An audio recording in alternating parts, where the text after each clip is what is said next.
Are you tired of the cookie-cutter approach to education that's stuck in the last century?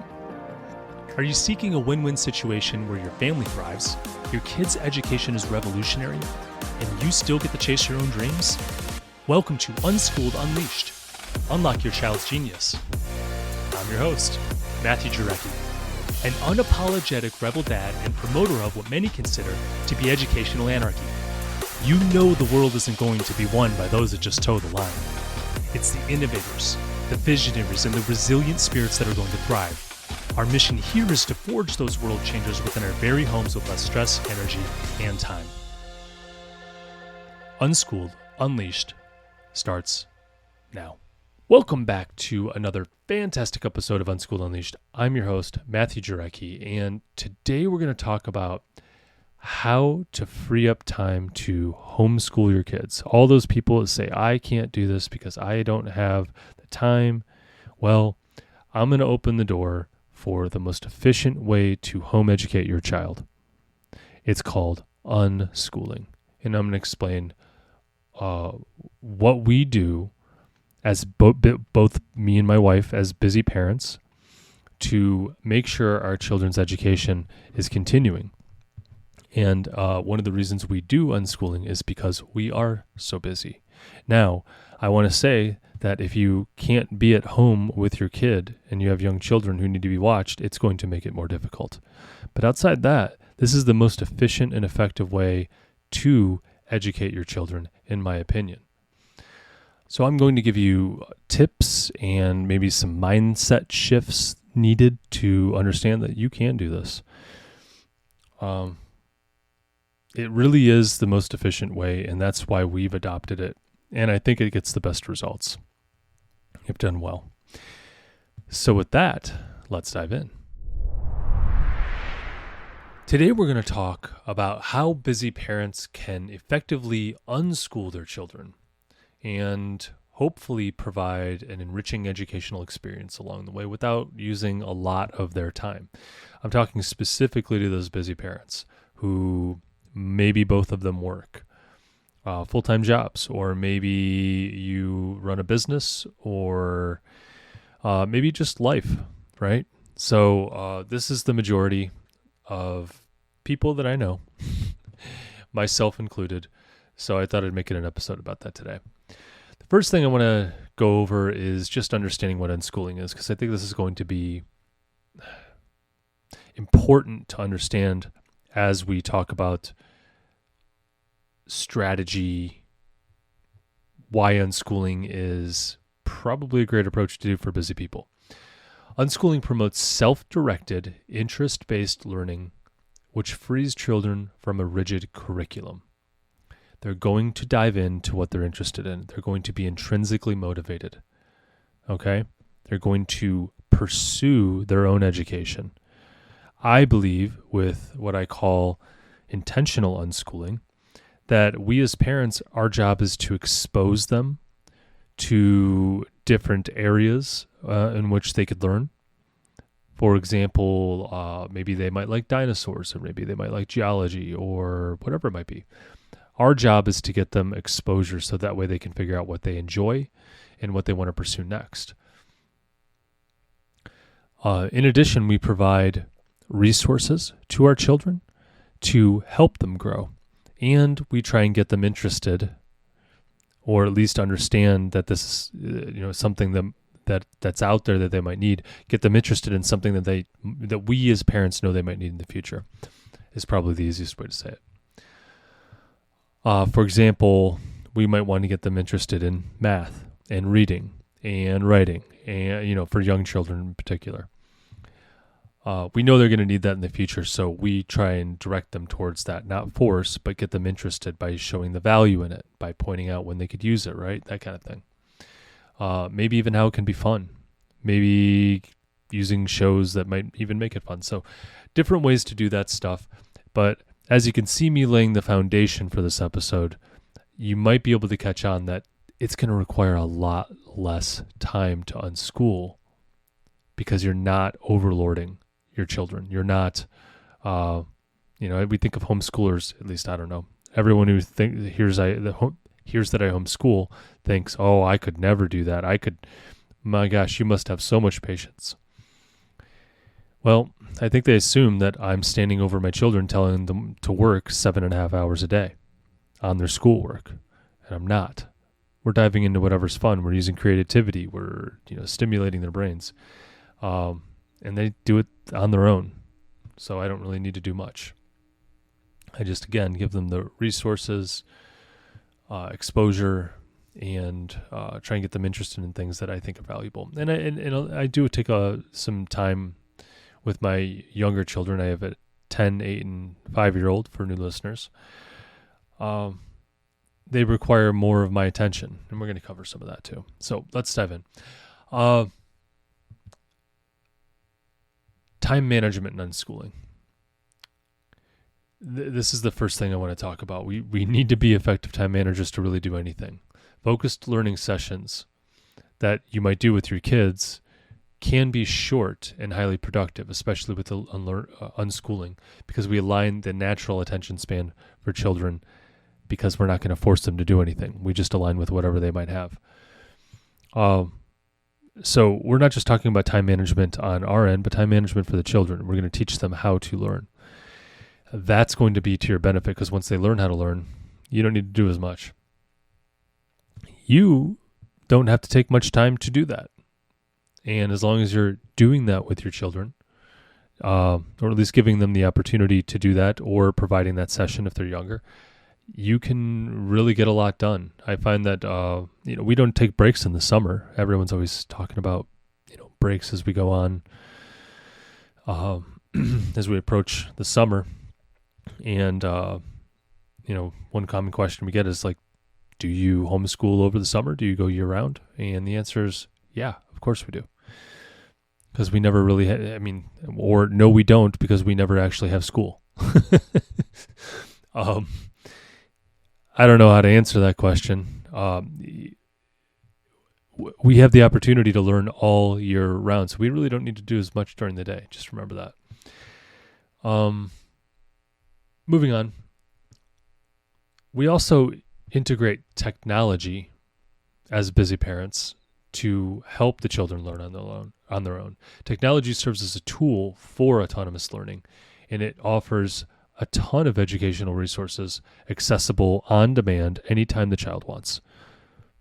So that's perfect for unschooling, where my kid's interested in learning the multiplication table, they can play a multiplication game on the iPad, that kind of thing.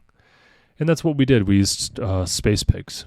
That's an app that you can buy in the App Store. So they found fun in that. But just so you're aware, they can make it with, there's an option to use Space Pigs without learning anything. So you'll see, it's like a little shooter game. Can't remember, Space Invaders, maybe? Space Invaders. It's kind of like that, if I remember right. But there is just the game without learning. So just as long as you're aware, there's no way to shut it off as far as I know, if you're going to use that. Just be aware. The more literate in computers you can get your children as safely as possible, I think the better, in my opinion, currently. Even young children. We're not afraid of screens in our house, but we do limit screens. I think that integrating with screens is probably necessary for the future, because that's what we use, and that seems to be the future. But we don't want to spend all day on screens at the same time. At least that's my opinion. The next thing that we do as busy parents that you can implement to help with your busy schedule and trying to educate your kids is, you got to remember that we're focusing on practical skills here. A lot of it is just learning how to be an adult, preparing for the future. And they learn by modeling. They learn by you modeling it for them. They learn by watching others, right? So everyday activities like cooking, shopping,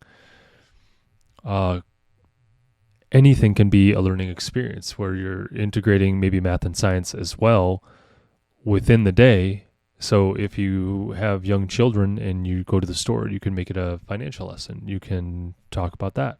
You can, when you're cooking, make it a science experiment and explain why you're using what you're using. And they get to see the results, and that might garner interest, and they can look up more on their own. Even meal preps, all these kinds of things can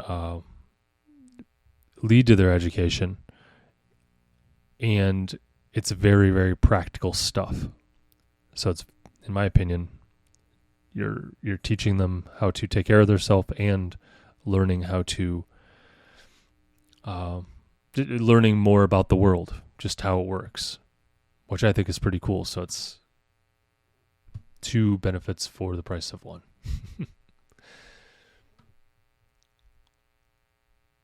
Next is using interest to propel learning.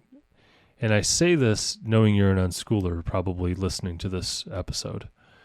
But remember that if you have the child intrinsically motivated to learn something, and this is of course driven by them, but they're going to dive in headfirst without you having to pressure them. And I think that saves a bunch of time for the parent. Because if they want to do it and they're asking you for it, you don't need to do that much. For example, and this is one of the things we do, is we're still learning the Cold War from a documentary on Netflix. And it's working well. I mean, they're going to know more about the Cold War than, I don't know, any other kids I meet, I'm sure.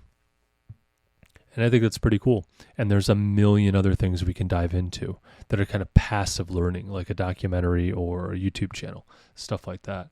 But once you get them interested in it, all you got to do is set it up a lot of times, which is pretty cool. That might be with an app or something else. It just doesn't have to be documentaries, of course.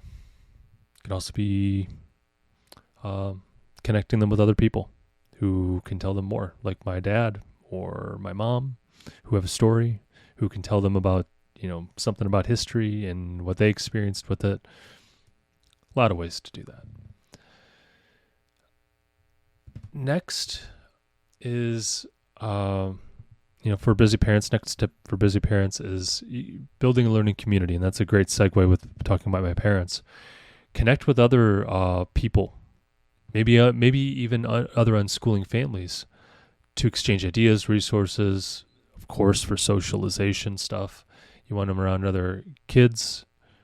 I know we have a local homeschooling group. It's not an unschooling group. It's a homeschooling co-op. And they meet bi-monthly, or every other week, actually, I think. And when we connect with others who are doing somewhat similar things, or at least home education, some of that work that you might always do is now delegated to someone else. And that's good, because you don't want them just exposed to you. You want them to expose to other people, right? That's part of the broad exposure for your kids. You can have anyone in their lives, right? We can do internships, mentorships. We can have them shadow. We can have them get a job at a young age, which is great experience, in my opinion. I did that. I started my first job when I was 14. And I was just detailing cars. But I mean, I got money. I made money. I felt accomplished at the end of the day. I learned how hard work pays, because the more I did, the more I got paid. And I think that's fantastic. I even got to drive the cars when I was 14 years old, which was a big deal. And I only had one accident. My dad owned a car lot, so I got to move him around on the lot to just move it here and there, and I just ripped a bumper right off, trying to back out. And they were watching the entire time, laughing. Gosh. Anyways, I thought I was a hot shot. I thought I could do everything. And here I am ripping bumpers off. But yes, utilize other people. There are a million ways to learn, a million ways to get yourself out into the world. Just anything an adult can do, a teenager can do. Not anything, but there are limits to it. But I mean, as a general rule, you can just kind of assume that they can do a lot of stuff. They're adults in training. They're just not fully developed yet. Get them out there doing stuff, learning how to be an adult. They'll find other people to learn from as well, and more interests. So good stuff. Another thing that we do in our household as busy parents who home educate their children is we have flexibility in our education. Meaning we tailor our learning environment and schedule to better suit our family's unique needs and lifestyle. And this is only going to get more prevalent as time goes on. For example, we are making a lot of progress on converting a box truck that we bought, and we're converting it to a stealth RV. So it's going to look just like a old used box truck, but it's going to be a luxury RV on the inside. Custom everything, which is pretty cool. And we're going to use this a lot, is my hope, God willing. And with that said, we're going to build our entire lives around our family. Meaning our kids want to go to astronaut camp. We might end up I think it's in Alabama for a couple weeks or month or whatever it is. Pursuing that because it matters to our kids. Or we might go to I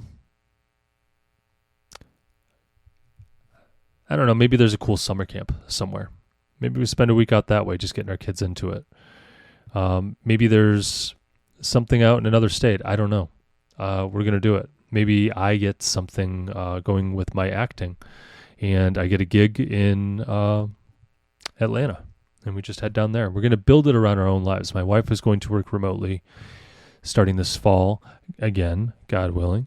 And I can do what I do remotely for a lot of my stuff. However, I also am a respiratory therapist and I work as needed. So while I have to show up in person, I can also not do that at all for an extended period of time and still meet my minimum requirements, which is awesome. But my goal is to be fully remote with my entire job, and that is totally possible as well. Moving on.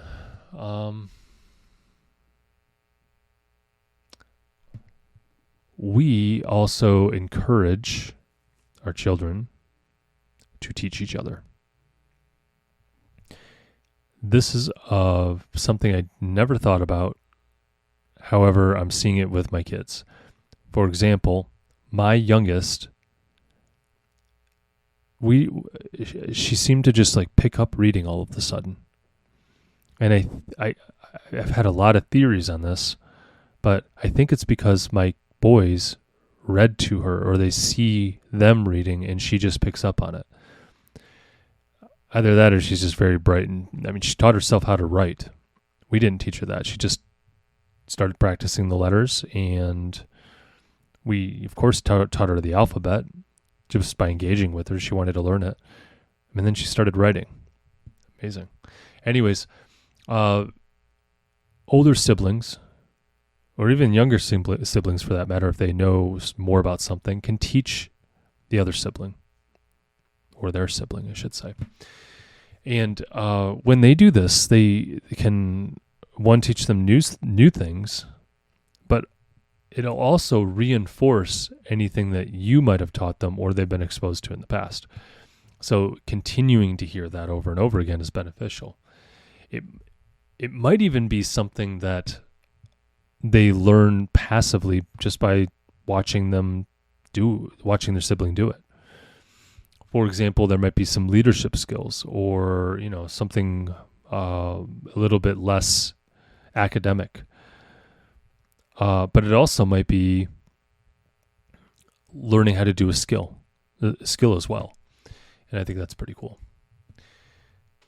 Or it might be reading, like like it seems my youngest picked up on. Next tip we have as busiest parents of unschooling children is we use multimedia resources, is what I'm calling that one. What I mean by that, and I've already alluded to this a little earlier, is we use a diverse group of resources to teach, like documentaries, music, computers or iPads or whatever, apps, all these different things which can make learning more engaging. Now, of course, I want them to be able to read, but we have designated times for that as well. Meaning we give them books and then we say, you can do whatever you want as long as it's quiet. And a lot of times they're picking up books, so we make sure they have a lot of books. In fact, we in this house, and I've mentioned this before, I think my kids love reading simply because we let them stay up as late as they want and wake up as early as they want. Or they can wake up in the middle of the night if they want, like my son did the other day, and just pull out some books and start reading. Books are better than bored, right? So once they go to bed, they got night lights and they can read as much as they want and write or draw, whatever they want to do. But we definitely have a lot of books for them. And I think that all these different ways to learn is beneficial, especially with the ability to learn so many different ways in today's world.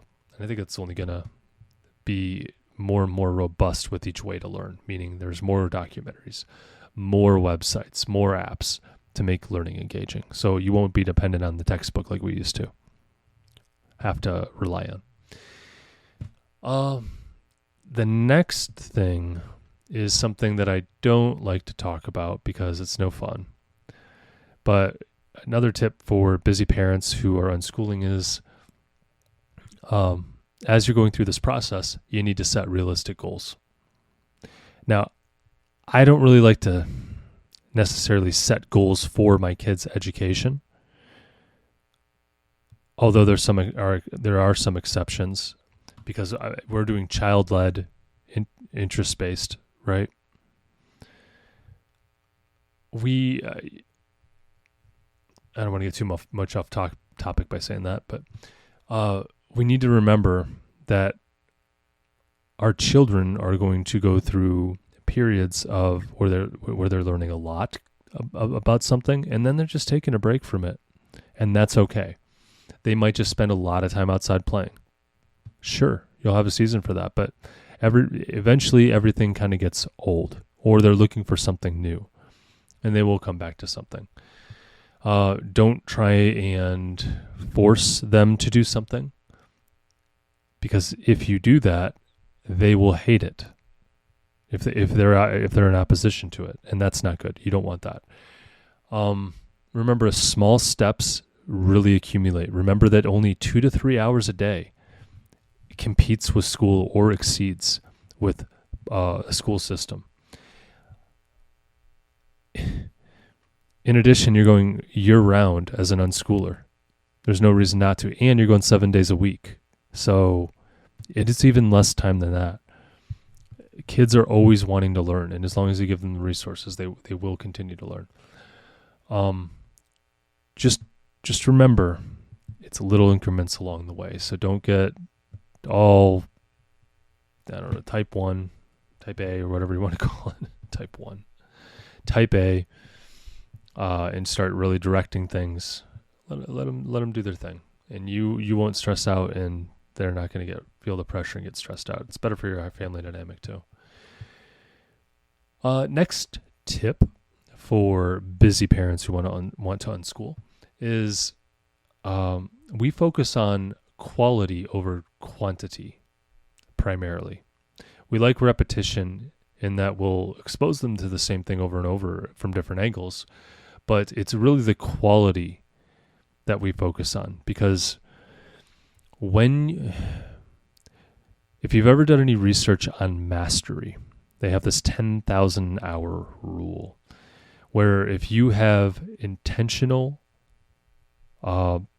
take intentional time focusing on something, you hit 10,000 hours of doing that, you are considered a master. That's the time to get to mastery. You've mastered your craft at that time. So focused learning over and over and over again is good, but it's got to be quality. And, they're paying attention, right? Moving on. We promote independent problem solving. We encourage our children to tackle challenges on their own and think on their own. We call that critical thinking. We do this in the real world, right, with real problems, but we also do this in games as well. Like if they come across something that they can't figure out, like maybe I'm trying to think of something recently. There was like a gadget that wouldn't turn on, some kind of electronic. Oh, that's right. We went to the water park. And it's an indoor water park because it's a little too cold to swim in the Cleveland area at this time of the year.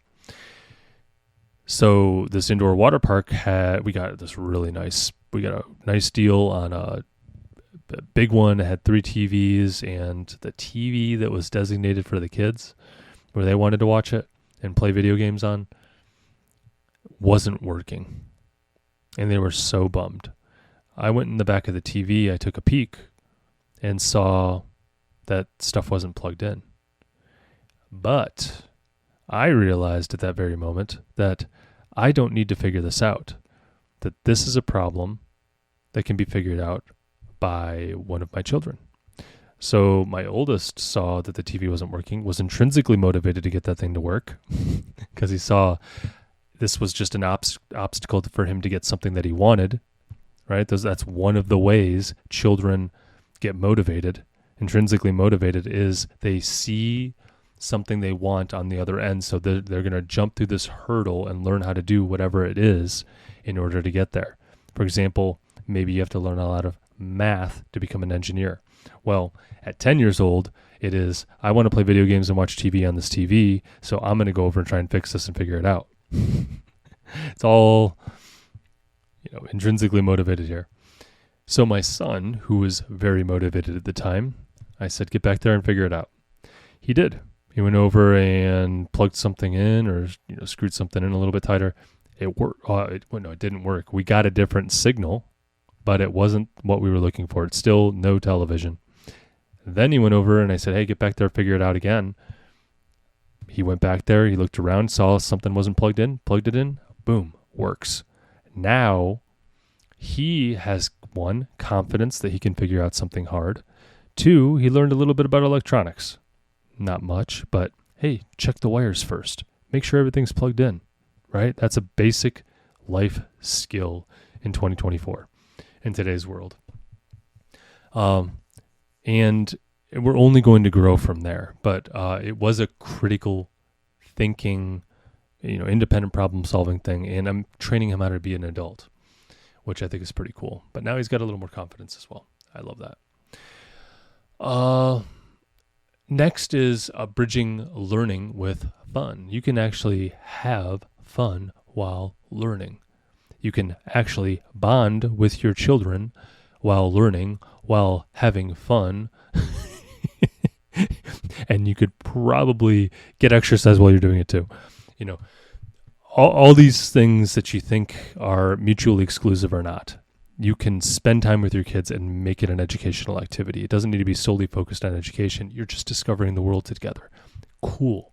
That's life. You're building bonds with them for the future. This is how you want to spend your time. Hey, we're going to go to, an art gallery. And we're going to go check out the new exhibit that they got there. All right, cool. That's what you do with your friends if you're into that stuff. But you could also do it with your children. And guess what? You would learn something. They would learn something, just like if you went with your friend. Moving on, we also adjust to individual learning styles. This means if they prefer a certain way to learn it, for example, reading, then we try to present many ways for them to learn something by reading. It doesn't slow them down. We don't want them to only have one way to learn, so we give them multiple ways to learn, as we discussed. But if it's something particularly challenging, I do want to give them the modality that they prefer, which I feel like every kid is now video. I know it's video for me, video and audio. I know we utilize a lot of documentaries because that's engaging, very engaging for those kids, and they just prefer videos. Well, hey, cool. There you go. It's the way it works. Or apps or something like that. Learning the multiplication table is difficult. We made it engaging. We made it a game. We made it fun. But at the same time, an app is what they like too. So we did that.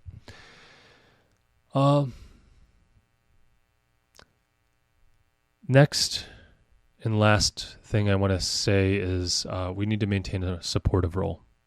If we do the supportive role and not the director's role, then we take a lot of pressure off ourselves to think we have to do all this work.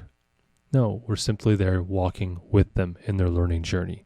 We're going to try and guide them one way or another with some things, but we recognize that we're not going to force our kids to learn at the expense of hating it, whatever topic we're trying to teach or have them learn about. And we just can't be overbearing. We can't get our expectations up too high that they might, like my son's kind of just dropped coding. Hey, that's okay. I thought he was going to get certified. But as of right now, it looks like it's on hold, and that's okay. I would love to get on this podcast and say, my son is certified in Python and he's 10 years old. That's a testament to unschooling.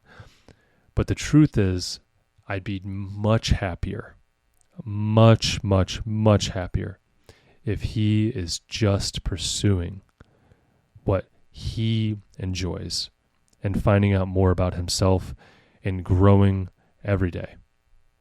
That's the truth. Because I really want him to ultimately just be happy. I want him to be a healthy, thriving adult. One day with the family and a whole bunch of children, my grandchildren, and things going well, and him just really satisfied in his career because he knows himself and he knows what he likes, what he needs out of his day, how he engages with the world, and how he can best provide value to others. I think that's way more important than a certification. And I think we're on track for that. My children seem to be doing very well, which I'm really happy. So with that, I'm going to end today's episode. So stay curious, stay unschooled, and stay away from the algebra nightmares. I'll catch you in the next episode. So here's where we roll up our sleeves and bring out the big guns. If you support our mission, then please leave a review. On Unschooled Unleashed, we are talking about using a radical approach to education in today's world, and the more 5-star reviews we have, the more people will feel comfortable with the ideas, strategies, and principles we discuss. It gives legitimacy to our message, and the podcast's algorithm prioritizes us so we can reach more people. You may even have your 5-star review read on our podcast.